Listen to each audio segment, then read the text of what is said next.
was Yeah, bro, my mum, my on brother. there. Oh, sweet. Who else can you want? What was I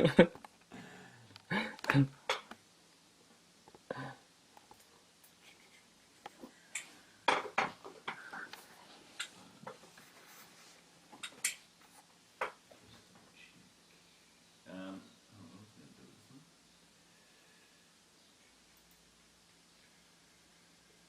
Make sure there's volume. Can you chat again out there? What's that, bro? Just have another. Oh, yeah, just say anything, Yeah. and I'll see if it comes through. How's it going? Good to see you, Grant. Nice sunny day outside. Been out there. Sure. Nah, it's been good, bro. It's been good weather for us. Perfect. What do you call it? I'll give it a title. What's the title, man? Black asses talking about such. I don't know.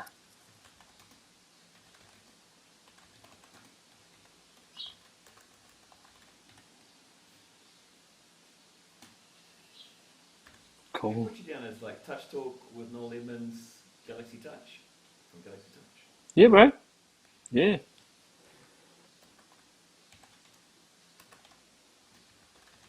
What's the family up to?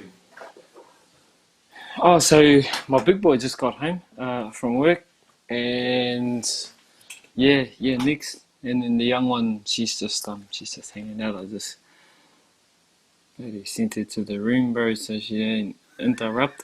But yeah, so if you see someone coming in for a little, see what's happening, bro.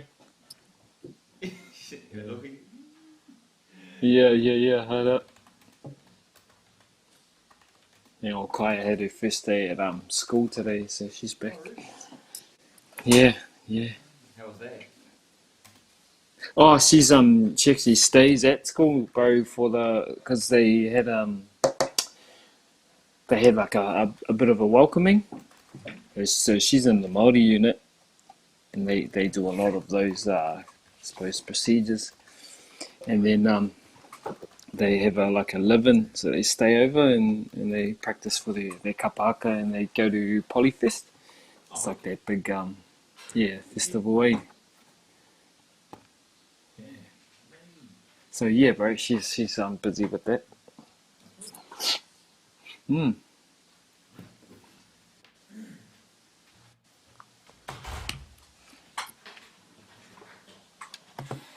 So they close the door before someone's naked ass walks past. Yeah, eh? That's it. One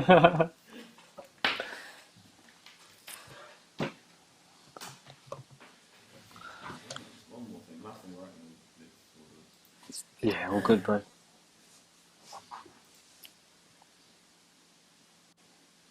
Yeah, after all this time, bro, the one thing I still don't know about is how to fucking share content on Facebook. Oh yeah. What? All your videos and stuff? Yeah. You can't share it. Oh, I can, but the live stream, I know how to do the live stream. I just don't know how to, Oh, like, like share a Facebook video. streams. Yeah. Mm.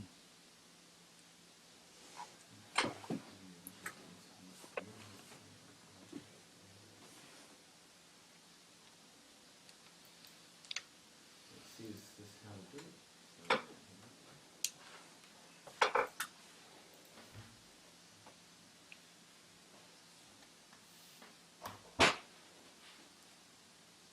So,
bless you.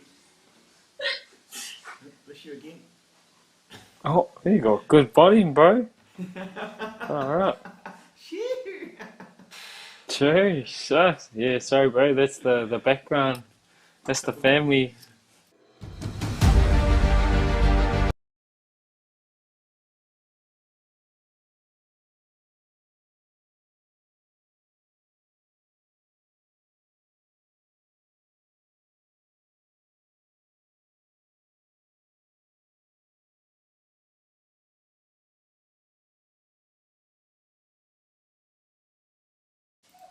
So what I'm going to do is I'm going to put like a video ad on here, Yep. and when that comes up, because you can only see that screen, right? You can only see Yeah. you can only see the guy running, for example. Yes. Yeah. So this video is about 48 seconds. Okay. And then we rent it. Now chuck us on and get into it. Aye. Easy. Cool, bro.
Kia ora everybody, welcome along to Find for People this morning. Got a lot going on, which is really exciting and very cool to see that there's lots of activities happening in Dubai. Even though events have been postponed, people are still being able to get out there and do things even as an individual. Okay, straight into today, because today I've got a special guest, someone I've known for a very long time. In fact, man, I'll ask him how long, because I can't even remember, brother, it's been that long. But we're going to get into the touch scene, now not only here in the Middle East, but also throughout the world, and especially through New Zealand. This man has been to the World Cup with the New Zealand teams. He plays for New Zealand Galaxy over in New Zealand, and he was going to tell you a bit more about that. I'd like to welcome along my brother, Noel Edmonds. Hold on, Guzzy. Yeah, there he is. Hey, kia ora whānau. How's it, brother? How's it? It's really, really good. So we've been talking about 10 minutes before you jumped on here, and it took me about 60 seconds Yeah. to see the shirt that he's wearing. If you guys in the Middle Yes. East can see this. Falcons, baby. Woo! Let's go. For those of you on Find for people that are not familiar with touch, that's actually the representative shirt for the Middle East touch team that's been worn to World Cups, European competitions and all that, and Nolly's got one on himself. Yes, I was lucky enough to receive this from the man himself. Yeah, bro, over at the World Cup in Malaysia. That was an awesome experience, and what was even better, bro, was just to catch up after so many years of you living overseas, and we got to catch up in a new country, playing a sport we love, and yeah, it was awesome. Surreal. Yeah. So yeah, man, it's an honor and a privilege. You didn't tell me about the big ceremony we had. To share the cake, The handovers. The honorary. Oh, mate, can't give away all the All the secrets. secrets. And I was actually, and on the flip side of this, for the guys that I know, so I've actually met a mutual friend who's now over here in Dubai. Well, he's jumps between Ireland and Dubai, and he was lucky enough to, well, I was lucky enough, sorry. We were lucky enough to meet to start with, and then I was fortunate enough and lucky enough that he was actually handed me, that's right. I feel more powerful in this shirt. This is Noel's shirt. Let's go. Let's go. Galaxy Touch of New Zealand, and number 8, and that was actually handed from Noel to the brother. John boy. And then Johnny. Well, man. Handed over as well, which is really funny because last night John and I was talking. He's back in Dubai, and Good man. his Good man. favorite number is number 8 as well. And it's like, Kobe, man. bro, For Kobe. what's going on? Yeah, John knows when I shared with him, that was one of my favourite numbers, one of the favourite players growing up, Kobe Bryant, who he passed away last year now. It's been a year, but yeah, and you know, John's a big fan as well. So yeah, it was just a high case coincidence, that one. But yeah, bro, awesome. He gave me a story about the whole 8. He goes like, he was competition, and they're talking about 8 and what it represents. And he was like, that's cool. And that's become his favourite number. And I was in the story, and I was like, man, that's an epic story. And I was like, well, 8's my favourite number, but simply because it's my birthday. Yeah. I was like, yep, that's the reason. Nice. There it is. Anyway. There it is. Meant to be. Meant to be, 100%. So the thing is, guys, that are tuning in, if you have questions, we're going to be talking touch, not just touch locally, not just touch in New Zealand, but globally as well.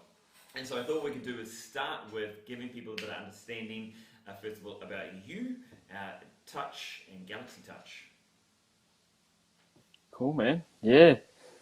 All good. Where do I start? So I can only really talk on my journey with Galaxy Grant. So I'm a real baby to touch. So I only started playing like, you know, proper structured organized touch. It's going on 7 years now.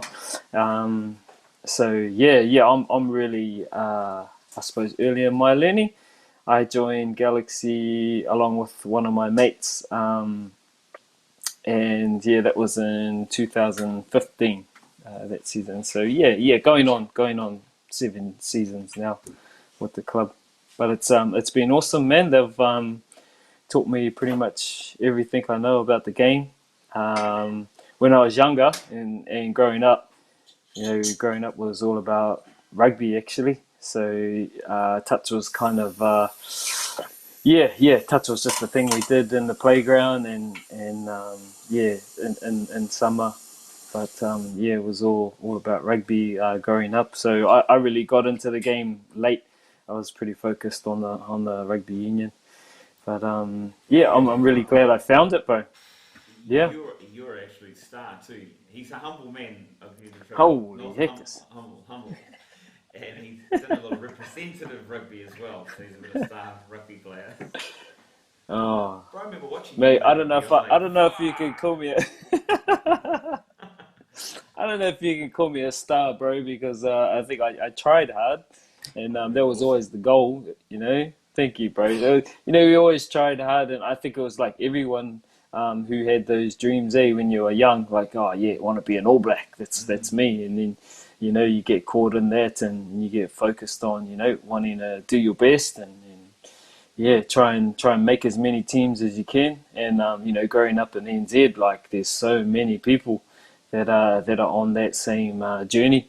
So I appreciate that, bro. I tried my best. I didn't quite get the goals of what I always wanted to, but it was like a journey, and you know, sometimes you don't always achieve what you set out to, but it's what you learn out of it, what you take from it, and that's how life goes, man. Yeah. Look, bro, it's awesome things. I mean, you're doing touch. I mean, you were captain of the team at the World Cup in Malaysia. Look at the that's awesome, man. It's like, sorry, we'll go back to what you were saying. You say you're a baby. 7 years, man. I'm more of a baby. I'm like last 2 years. That's how much baby I am. But I mean, you your journey. What's the switch for you? What was like for going from rugby into touch? What was the experiences you had? Yeah. Oh, bro. So yeah. So rugby being a big part of my life, and then I was getting to my probably early 30s, and then you're transitioning there. You're transitioning out of that.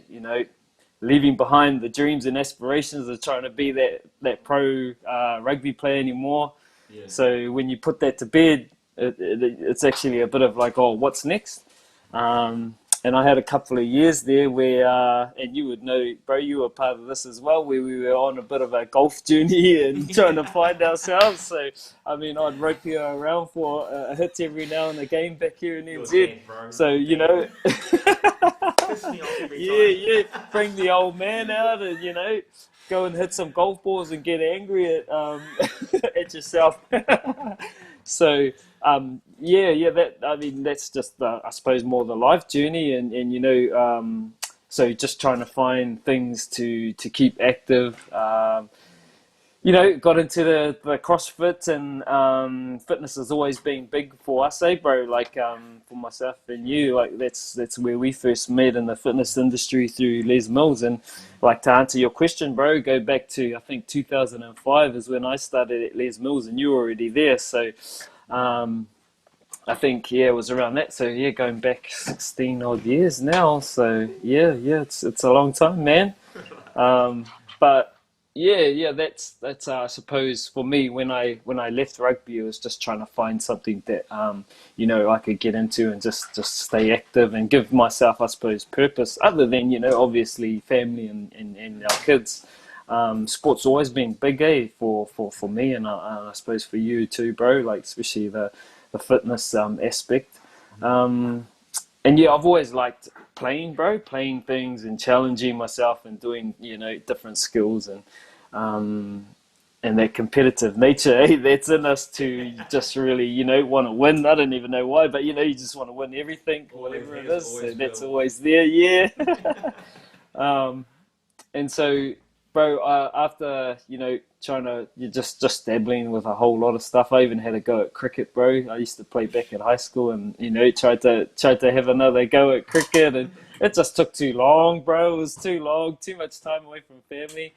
And then I got with a good group of mates, and we were playing touch socially. We were playing social leagues and carving up, and that's coming off the back of no real.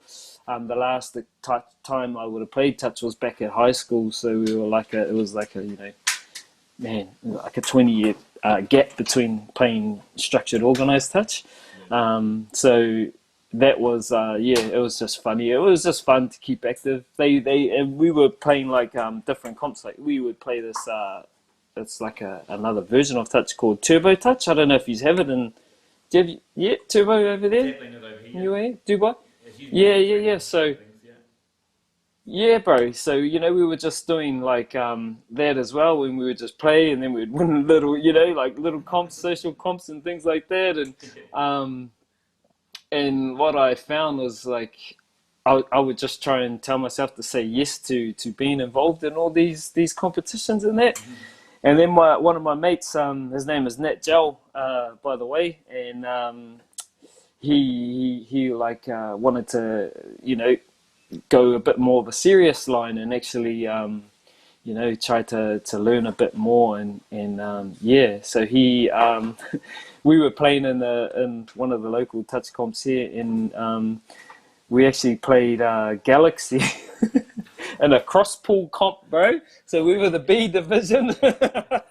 We were the top B division, played the top of the A division, and we got smoked like 15-1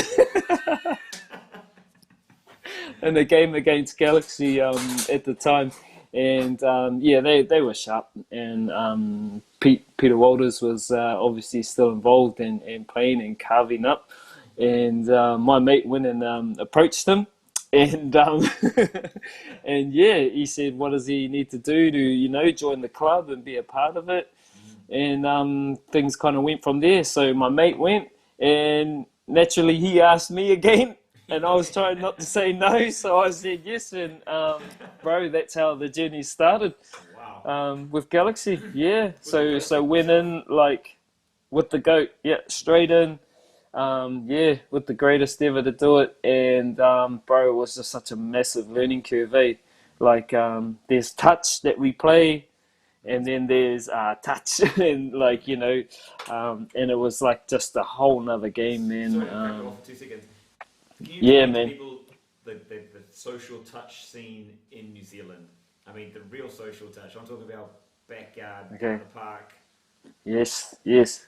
So that's probably the best touch ever. That's what I consider touch, bro. And when we were growing up, you'd play. If you didn't have a ball, you'd play with something anyway, a shoe, whatever, a Yeah. bottle. Um, Hanging off the yeah, shirt. socks. Over the shirt. Yeah. So touch was tap it with your foot. So get your foot up, tap the ball on your foot, pass it, and you just run, man, and you play all day. And there could be anything from 3 people to 53 people. So and you're playing full field games, and it's just that was just like our childhood, I suppose, bro. Like What was that, the you just footwear spark like? up games and. Yeah, nah, bro, there wouldn't be much footwear going on. Not in my experience, anyway. Yeah. And we'd play on the concrete, we'd play on the road, the tennis courts, the playground. Yeah, on the grass was ideal, but wherever we were just playing, it was awesome. And you learn everything from there. Eh? That's like in terms of rugby, like often touch would turn into rugby or rugby league, Yeah. and you'd get angry at your mates, and then you'd be tackling each other. So sometimes, hey, bro, you wouldn't even have a ball, and you'd just go and just play like what we called it scrag at home, and you just run after each other and smash each other, or bull rush was another vision. Exactly. Yeah. But yeah, bro. So touch was very organic, I reckon, and so it wasn't until high school really that we started to play with the proper rules of dumping the ball, obviously, and things like that. And when I first started at high school, there was seven players on, Mm-hmm. and yeah, you just had to cross the line and with 2 feet, and that's how you scored a try. When I first started playing, at high school level, and that was the proper organised touch with those rules. Yeah. So it's come a long way. I remember when it did change to 6 players, thinking, "Oh man, it was hard enough playing with 7, and fitness wise and all the rest of it. I don't know if I want to play with 6." But yeah, bro, that was my experience early in touch. Both at just a social playground level to getting into more structured stuff back in the day. What's the touch scene like in NZ right now? Let's say the last 2-3 years. Yep, last two threes. So, bro, I play in Auckland, so I live in Auckland, and yeah, the touch is pretty strong. There's a lot of teams throughout Auckland, real strong teams, and I'd say it's one of the um, strongest. Where the strongest clubs probably come from Auckland, and don't get me wrong, like oh man, you've got your The champions who have Waikiki, won the Americans. Whakatane. Yeah, that's right. Like the Waikato teams have obviously dominated in the touch scene. The likes of Wairere. There's still some strong teams from the Bay, and I don't personally get a lot of exposure to the South teams, but there's still sharp operators down there, and our grade at a rep level, Canterbury's obviously the pinnacle, and they've been dominating our grade for years themselves. North Harbour Touch, they've been really dominant in the New Zealand scene. But so in a club level, in Auckland, the stronger teams over the last 3 years would be the likes of playing up when I first started. So yeah, say back from 2015, they were always the strongest team out playing up, and we had never beaten them in the time since I had started Wow. till now. We've never beaten them, And actually last week we got our first draw against them in the last 7 years. Yeah, Wow. yeah. So that's how dominant the playing up club has been. And yeah, yeah. So there's a young club that's coming up, and they've actually they won the Whakatane tournament this year, and that's they're called Pearl Jam. So they're probably the new kings of on the touch scene at the moment, and a real young squad. When I first started playing a game, they were a young, dominant team, and they've got their like own style of playing touches. It's really cool. Like across the teams, they'll have different styles of play, and it's cool. It's cool to see, and it's really hard as an opposition to to strategize against that. So yeah, that's it's cool. But yeah, those would be the top teams in terms of that we play regularly, and then we've got the likes of who else are there's a whole lot of teams from South Auckland that are so good. You've got the Bullets Club, Loaded Club. The Freezing Hot Club's going through a bit of a transition, I think, with their teams, and they're kind of doing a lot of merging as well. But there's a young club as well called Elements that's really dominant. And when I say dominant, they've got a whole lot of young blood and real talented players, and they're a really strong club, built on awesome values. And yeah, I've seen them kind of beat some of the top teams, even a couple of seasons ago. Kind of top some of the real the big teams that are playing out south. So it's healthy, bro. They're touching NZ and in particular in Auckland, because I can only really speak around the Auckland area. It's really strong. There's good stocks coming through in terms of the younger age ranges, age grades.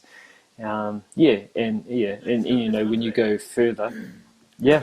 Like you talk about young stocks, I want to talk about styles of New Zealand touch, and I'd like to talk about the grassroots and development process that's available now in New Zealand to give people an idea. Because it's not a massive sport here in the Middle East. It's very small. I mean, everyone knows everybody that plays the game here. So that's cool. It'd be good to get some insight onto the New Zealand scene on that side, where kids get into it, what they can do with development, and opportunities, and maybe the tournaments that are available, or how regularly they are available. Yeah, cool, bro. So for, I suppose, the younger grades, and I can only really speak on what I know, but so just last week they held what was called the Tamariki Touch tournament. So that's from age ranges, so under 10 level, 12s and 14s. So, and that's like the nationals of for those age ranges. And you've got boys teams, girls teams, and mixed teams throughout all those grades. So that was a massive tournament just held on the weekend. So I wasn't able to attend last week, but so all the major provinces would have been there, the likes of Harbour, Auckland, Waikato counties. So just in that Bay of Plenty. So there's 5 already, and you can keep going down to, I'm not sure, there might have been Manawatu's and Wellington, and then you got your South Island teams. So, that's just 8 off, I think I mentioned. And then times all those grades. There's so much. That's juniors. Yeah, this is New Zealand. Man, that's, 10, 12, 14-year-old. And that's, yeah, bro, and that's actually like rep touch. So that's the ones that are obviously dedicated and committed to the sport, and then you have hundreds more kids who are just jamming, just naturally. So it's massive, man, and touch is, I think, big for our development, especially for rugby in itself. So that's obviously like the roots of where things start, and then rugby's obviously the biggest thing for us, and league. Often most of us will play a bit of both, and then sadly we have to specialize as we go through our ages and we get older, and you got to kind of pick a code. And there's heaps of opportunities. In terms of development, so I think I'm not too sure about like development pathways, to be honest, bro, for those younger grades. I know for Galaxy though, we've got a pathway that we've developed, or we try and bring our players in, and the door's always open, and we've actually got our open men's team, and we've got a development team that sits under that. And so, players who are coming through, and these boys are a little bit older than the boys that I mentioned. They're probably around the 16-year-old age group, so 14 to 16. And actually, a lot of players.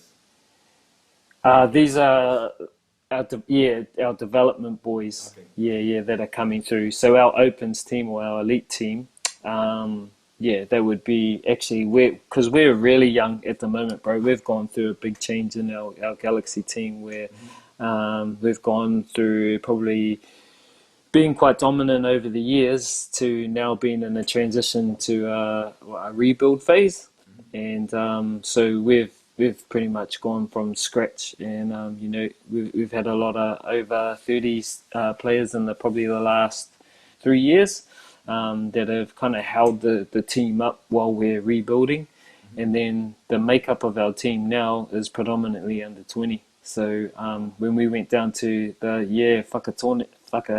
Tane tournament, which is like the biggest club tournament in New Zealand, we would have had probably 3 players that were over 20, and the oldest would have been 22, 23 maybe. Oh, sorry, yeah, one of them, yeah, I think he's like mid 27, 26. So you're really young, in terms of the squad at the moment, and yeah, so we've got a development team that's coming up, and again, they're younger again, so like around the 14 to 16-year age group, and actually a couple of those boys from that squad have actually gone up to the elite squad. So we have about 3 boys who are under 16 in the top open men's team. So Under 16. yeah, actually playing open men's grade, like elite touch with against like New Zealand open men's players on the weekly basis. So on a Thursday night, that's probably the biggest night of touch in Auckland, and that's where the top teams go to play on a Thursday night, and they're playing each other. So that's probably the best comp for us. So week in, week out, hard games. Yeah. And so that's that. Yeah. Sorry, bro. You go. How often, like, if you're talking about tournaments, is once a week tournaments going on? Is there just one tournament? Is there multiple tournaments? Is it just a tournament for elites? Is there tournaments for like lower divisions? How's that seem like? Yeah, so we would call that module touch, eh? So there's basically touch modules would run nearly every day of the week in Auckland, at all sorts of grades. Like you've got corporate level touch to social touch to and I'll be honest, like a lot of the touch that I'm seeing lately is probably more of a social level across, especially in summer, because there's so much touch being played. So a lot of the teams are spread across. Like they may run their own competitions and things like that. So the competition tends to get watered a bit. But on the Thursday nights, and there's like an elite comp that's run with the main teams that are really dominant in Auckland, and that's kind of where it's at. So every night of the week, there's modules being played at different varying levels. So everyone can play, bro. And then Auckland as well. This is Auckland. Yeah. So you go, you could go throughout the major cities, and there'd be these big comps playing like that. I'd say every night of the week, and then in the smaller cities, you'd probably get maybe one major module night. Yeah. And then sorry, bro, just on the tournament aspect, like you'd probably get tournaments, weekly. But they might be, social tournaments, or you'd get some some bigger tournaments, and especially through summer. That's the main time that we just had a tournament 2 weeks ago, which was a memorial tournament for a young boy who passed away, and a lot of the rep teams would go to that to get reps in before their national campaign. So yeah, yeah, yeah, yeah. You talk about a weekly tournament. Well, yeah. I think you can find a comp, on a weekly basis, but not everyone plays in them. And and what I've noticed as well, like there's a lot of our teams prepping for nationals around this time of year. So a lot of them are training, and they won't necessarily play all these tournaments. They might play some, just mark them, on the calendar. Um, yeah. But yeah, there's something happening nearly every weekend, bro. Yeah. That's what it feels like anyway. What's Yeah. the national side then for New Zealand and New Zealand Cool. Touch? Like, it's obviously very, well, I should say obviously, it's an amateur sport in New Zealand, right? Yeah. Even the top elites, I believe, don't even introduced now to semi-professional, I suppose you could say, or being paid for some of their games. Is that correct, or can you shed some light more on exactly what's working or what's happening with the elite players in New Zealand? Yeah, honestly, mate, I haven't had a lot of experience with those open players at that level. Like we've talked in passing to had conversations, but never talked about like kind of what they or what their benefits are being in the the open side in terms of monetary things. But Yeah. I know they get when we were over at World Cup and that they get a bit of a nicer hotel and things like that, bro. But the yeah, oh, well, that's what I mean. I think most of them still it's all self-funded. Yeah. So we all what do you call it? User pays over here, a majority. And if you have got a sponsorship of some sort, you'd be you'd be definitely Very worth important. that money. I'd say yeah. And I wouldn't be surprised if there's a couple who get some good sponsorship or support from businesses to help them out with their costs, because it's such a big cost for players, a big outlay, especially if you're playing in some of these comps. There was a competition that was started off called the PTLs, and it's 2 seasons in, and that's like the best players throughout the country, and they come together like a regionally. It's like how we have Super Rugby, and you have your so your Northland and Auckland, they combined in Harbour to make the Auckland Blues. So they've kind of made a PTL comp similar structured like that, where they can combine a whole lot of the teams from North, and they make these like super teams as such.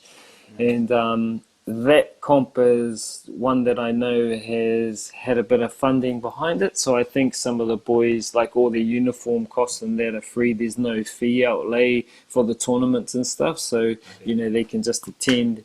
So that's the biggest, like, I suppose, sponsored tournament that I know of. But generally, bro, everything is self-funded, man. We got to fundraise or find our own way to play this game, and that's probably the beauty of it too. Like, people who play really love the sport, Yeah. and yeah, are hooked. It's addictive, Yeah. right? It's definitely addictive. The It's such a awesome game too. Like, you're always learning, bro, and you're always growing in this space. Like, I'm only 5 years in, and I still feel like I don't know enough. When you need more time to be able to execute the way you want to, and like get that that almost that efficiency and perfection in your game kind of thing. Yeah, Massively. Well, yeah, about just basically one more step with the New Zealand, Australia, they're the top ranked teams in the world. They play a regular annual competition. Um, yeah. what's the insights, I suppose? Trying to put a little more insights into that as well. So I know there were some people that are asked about it, but they sort of self-fund there as well, don't they? The players, even as the two top teams in the world, and you still got to Yeah, man. put Yeah. money forward to be able to play for these national teams. Yeah. So just for the team I was involved in at the World Cup, so I was in the New Zealand 30 mixed, and it was all self-funded, so our players had to put up our own costs. That was for flights, all of it, accommodation, and then there's obviously the fees to play in the tournament and your gear and so on. So we all funded that, and a lot of the players will do fundraisers to make money to just to help offset those costs. So we've held heaps of group fundraisers and stuff like that, and raffles, bro. Yeah. That's the depth we go to, man, and just to play the game, But So that was us anyway at the New Zealand 30 mixed level. And again, in terms of the open teams, I'm not sure how much assistance they got, but in general, you got to pay your own way, man. And Aussie, I don't know. I think they might be a bit more set up and structured and have a few more, opportunities to sponsor their players. But I'm not sure about the game over there, my man. No, I was going to ask you about the organisation, who looks after touch around New Zealand, and how is it? What's the aim? Is there a communication of what the kind of pathway is now for New Zealand touch as things evolve? Rugby started as amateur and it's gone professional. Is there a look to organisations there that's doing this kind of thing or looking to do that kind of thing? I think that it's gone through waves over the years, and again, bro, because I'm young and I don't know the full history, but there'd be a lot more knowledgeable blokes out there who can talk on this one, especially the likes of Pete, who would know the history from the start. But I think coming up into probably the late 90s and 2000s, it was kind of, I think, moving towards a semi-professional type era. And then I don't know, I think maybe sponsorship had fallen away and things like that, but that's always been the view. And then now, now with the introduction of the NRL touch, I think that's another step towards that and trying to bring up that professional side of it. So that's probably what I found is one of the most exciting things, is that that's so cool, man. To be able to represent your country, and also a club team, bro, that is so massive for us here, being the Auckland Warriors or the New Zealand Warriors. And now you can play it, even if you don't have those physical attributes to play the rugby league version. There's a touch version for you. And not all of us can be as gifted as some of the boys that have to run out on the field. So it gives us another pathway. And a lot of these boys that are playing touch as well are playing league too. So their aspirations are for higher honours and to be getting those professional contracts too. The thing I love about touch though, Bo, is that it's lifelong. And this is what I found, you can keep playing this game for life, whereas in rugby and league as such, there's a you've only got so many years. There's a ceiling of years you can be at the highest level in terms of playing professionally, and then you would have to transition maybe into coaching roles and things like that. But with touches, you can just keep going, and when you can play national and representative touch for your country at 40s, 50s level, and then what I heard was there's going to be a 60s grade at the next World Cup. Man, you can keep going, and I think it's so good for our health too, bro. Just keeping moving, and active. Sorry, bro, I might have went a bit off track there, but that's the cool thing I like about the game anyway, bro. And now we get to be able to represent our country and also the Warriors level, and so for what I've heard in terms of around the trips is that those they get subsidised or funded to fly over when we could fly to Australia. And play the games, and I think all their gear was all paid for. I don't think there was a fee as such, or a player's fee to play, but I think if you get good backing, who knows, Who knows what could happen? It's such an exciting game and fast. It's so fast, and there's always something every set. And I hated it when I was young, bro, but it's grown. It's like a little bit of an addiction now. I'm with you, bro. I'm addicted as well. I want to talk about styles. You talk about styles, Yeah, and you talk about structured touch and things like that. Are yeah. you able to sum up what is structured touch, and then elaborate, go further into different styles, what kind of styles these teams are applying through New Zealand? Yeah, bro. I don't know if I can name the styles specifically, but I can give you an insight into, like, I suppose our approach and our style for Galaxy at this stage. Um, so without giving too much away, obviously, Secret but sauce. yeah, yeah, man. So when I talk about structured touch, we've talked about like playground touch and things like that. But then even when you're doing, like, I suppose, FIT rules of touch, and you're playing, there's different styles within it that you can incorporate into your game.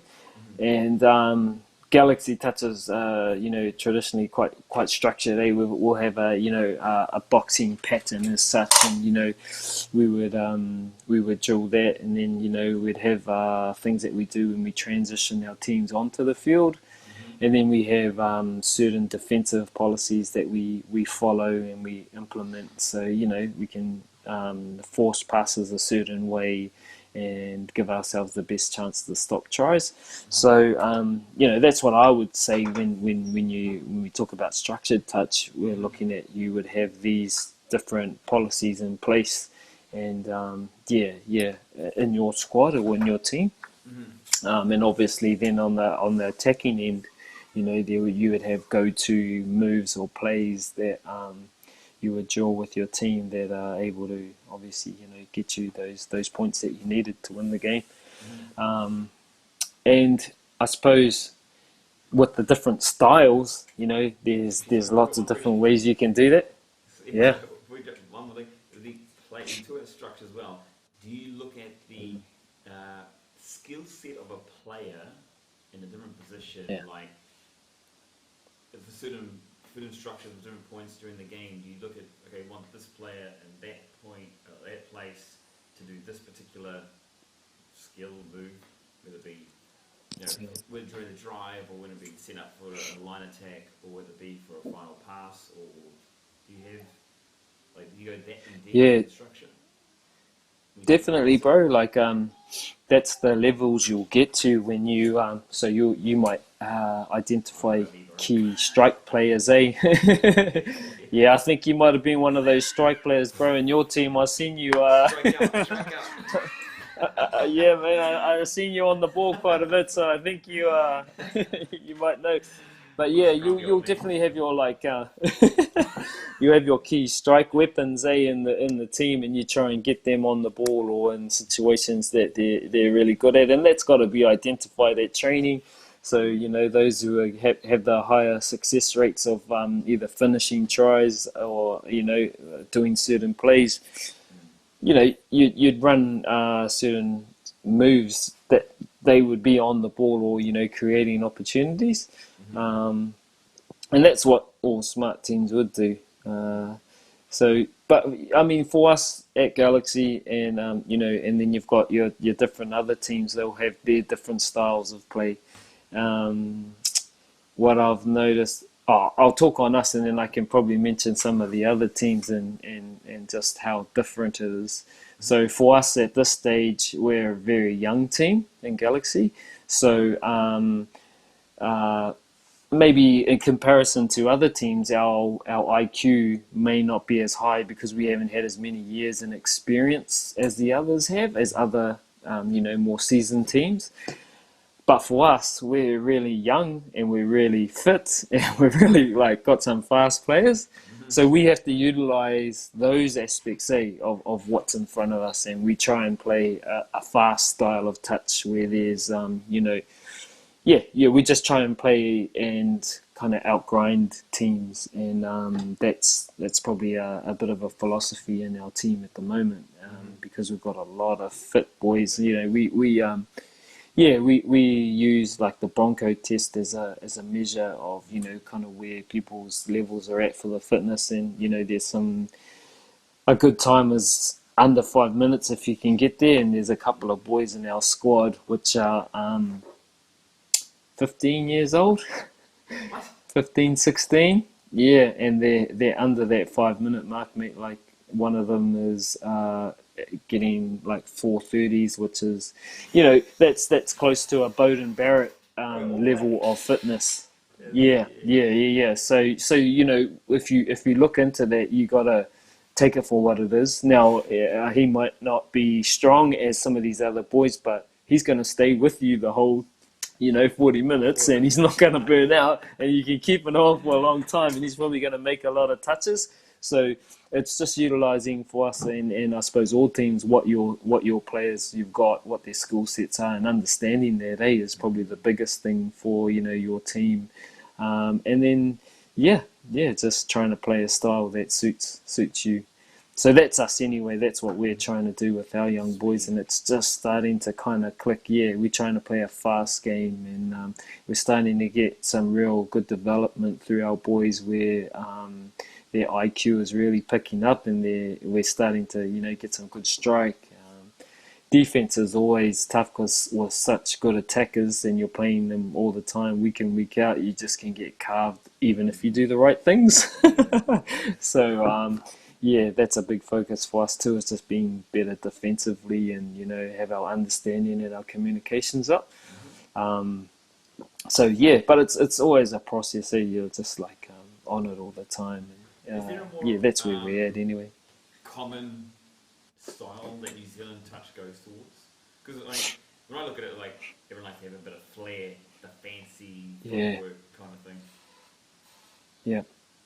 Bro, that's probably traditionally what we're seen as New Zealand, like this kind of a flair team with amazing steppers, and that's still the case. Like there is that within us, and I think that's like the kind of probably the New Zealand brand, and I think it's just because we all play the game so young, and we all develop these skill sets that it just comes out in our game. Whereas, I suppose if you try and stereotype an Australian style, they tend to be that faster, fitter, hard-nosed kind of, culture of their teams or stereotype for them. But, in saying that as well, they've got some flair too. And, so I think in the different levels, I think there definitely is equal amounts, And it's almost like, with the open teams, bit of a toss of the coin, like on, or it's try for try at that level at this time. New Zealand's right there, and we just always seem to get the bad rub, and we come on the other side of it, but we're like right there, man, and and the styles are very similar, I feel, in terms of play at that higher level, and I think that's a fair read, bro, on like New Zealand touch. Very probably a lot of flair, and When I not look at all. New Zealand versus Australia, what I usually tend to see is that Australia's going from here to here, they keep going. When New Zealand will kind of, when they're coming down the field, they'll kind of look up and they'll see what's going on, and they'll they'll go on the spot, but they seem to quite gel. Like Australia seems to have more of a plan when they're entering the line, whereas New Zealand's more like, one fella steps up and goes like, I see something here, and you'll veer off in that direction. And, but other players don't know really what's going on. That they kind of like, I don't know if that's right, but it's what I can see from this side of New Zealand. Australia seems to keep going. New Zealand will sometimes go there and they'll pull back slightly because they're slightly seeing what the line is like. The Aussies seem to play at a pace where it doesn't look like they slow up or stop, and everyone's on the same page. And I think that's just testament to their drilling, their coaching, and I just give it to them. And I think New Zealand has that same ability, and maybe over the years we've been more of a team like you were suggesting there, like going into more of a static or pulling up kind of situations. We get good ball on and then you pull up, and there's reasons for that. But I think I mean it's really hard. That green and gold, as Pete calls them, they're just like you can be you might even play a different style, and they'll still they're still very hard to beat. And it's tough, man. It's tough. I wouldn't have the answers on that front on how to get over the Aussies for now, but it's definitely we got the opportunity to play them, and it was great experience, and they just have a lot of smart operators in their setup, or in the squad that I played anyway, and they had speed, and just everyone knew their role and what they had to do. So that kind of is what the difference was. Yeah, man, yeah, and like they know, and they do a lot of the hard yards and hard work in terms of the analysis of different teams and the whole game. Understanding the game and how to manipulate the opposition players. So, and they're like the masters of that. From what I've experienced and had a chance to be involved with. So, yeah, man. The Australian side, I hear stories. I don't know. I've never been involved that kind of touch on that side. But you look at it from a general point of view, you see that Australia's hub, I suppose, or majority of touch is around that New South Wales area, where they've got regular competitions all the time happening around Sydney. Yeah. Players are there. It comes from league, right? Touch comes from league, and league is predominantly New South Wales, where you got all the national teams there. Yeah. But then they go through a process to get to their national team. Not only got these local social clubs, they've got these competitive clubs that compete with each other on a very regular basis. And then they have like you're talking about the provincial stuff. They got the provincials, and then they've got New South Wales versus Queensland. On top of that, that's another representative place, and then they got to go frickin' to try to apply for or what do you call it to represent Australia. So they're going through like 3 or 4 tiers just to get their national team, which is like the standard. The opportunities don't, in my opinion, aren't available in New Zealand because, but they're so far spaced apart compared to what's happening within Sydney or Queensland. That's what I'm kind of seeing generally from a tough perspective. Anyway, I don't know if you guys see that same thing. Fair call, bro. That's what what's the new league they set up the last 2 years? The PTLs, yeah. PTL. So that's obviously the kind of the answer towards that, isn't it? I suppose.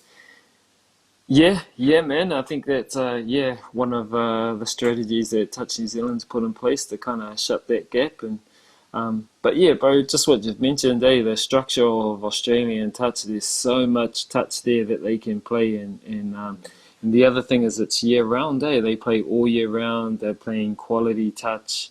There's so many teams, so their level of play and experience is obviously drilled probably more than our opportunities we get to. But I'm serious, bro. Like in Auckland, like playing in these comps that we're playing, like these high level teams every week. Yeah, it's the gap I think is definitely closing. I think it's fair to say. But the Aussies are still on their own level. Yeah, man. Like we're not far off, and yeah, I think the key for or what I've found anyway, and I think the more touch you can play, bro, with say your group or your team or combinations, and the more familiar you can get, the more successful you're going to be. So if those guys in Aussie are playing different tournaments and every week and at a national level, bro, they're going to be hard to beat. And that's what I think we got to do more of, and a lot of the teams are. So like a lot of club teams are now making up a majority of some of these national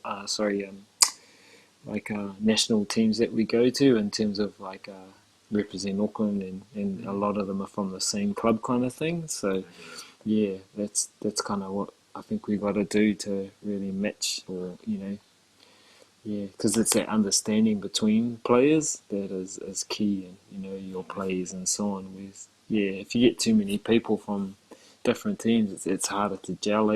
So and you might go in pods, so like from different clubs, but. Yeah, I'm sure Touch New Zealand's got a plan, bro, because they're definitely the benchmark Aussie to try and upset. Everyone's trying to topple the king, right? It's like That's right. Yep. wicked man. I think it's about an hour, which has been Oh, mean, bro. yeah, Yeah. flies. Oh 53 well. minutes and Hopefully, 6 seconds. hopefully you didn't put too many people to sleep, brother. Me? Yeah, It's two of us and this is man. awesome. It's great to find insights about touch, like away from here. Like, as a very quick summary from at least, it's you talk about you're a baby in touch over in New Zealand. Well, touch is so much a very baby thing. I think it's been only 7 to 8 years this touch has been happening here in the Middle East. Wow. And then that's the development of the country's touch.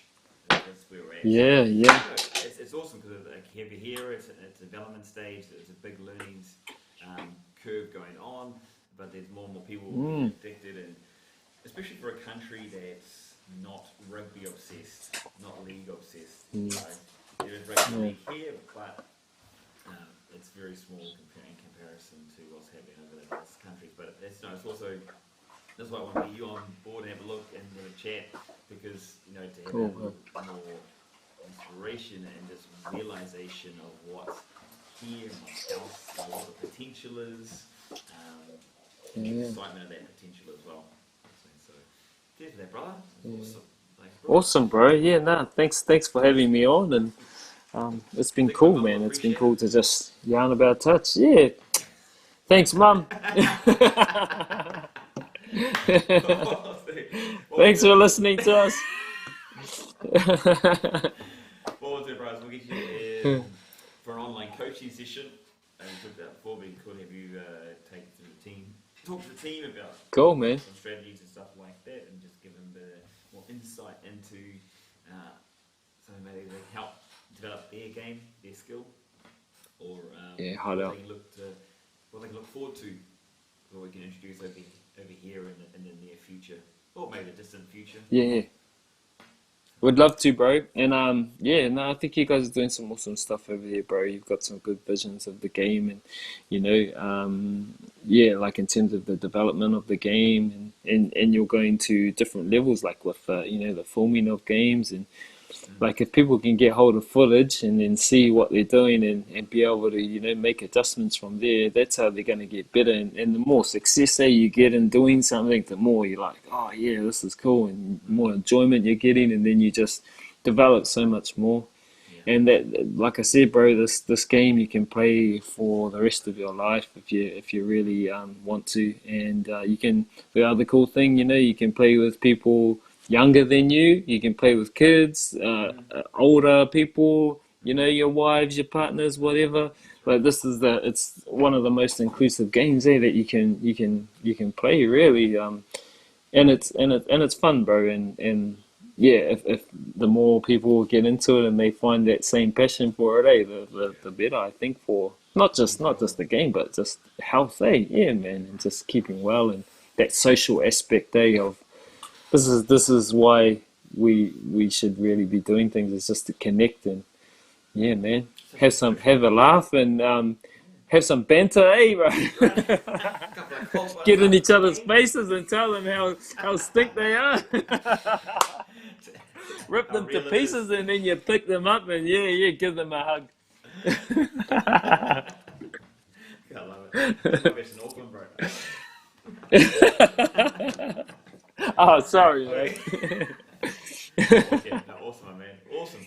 Okay, so people that cool, are watching, brother. Mum and everyone else, thank you guys. Thanks, Mum. If you guys have any comments, questions, anything you want to hear about more of, any questions you have for Noel, check them in the comment section, pass it through to us.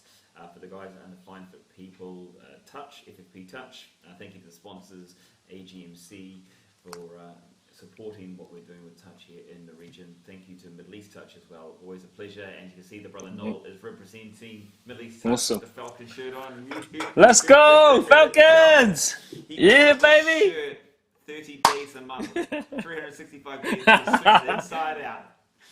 Just switch it up, everyone! You got the white version? Oh, man. Half the washing bill. Okay, brother. I'm here to hold there for 2 seconds. I'm going to play this one out, but everyone else, thank you very much. Take care. Enjoy the rest of your day.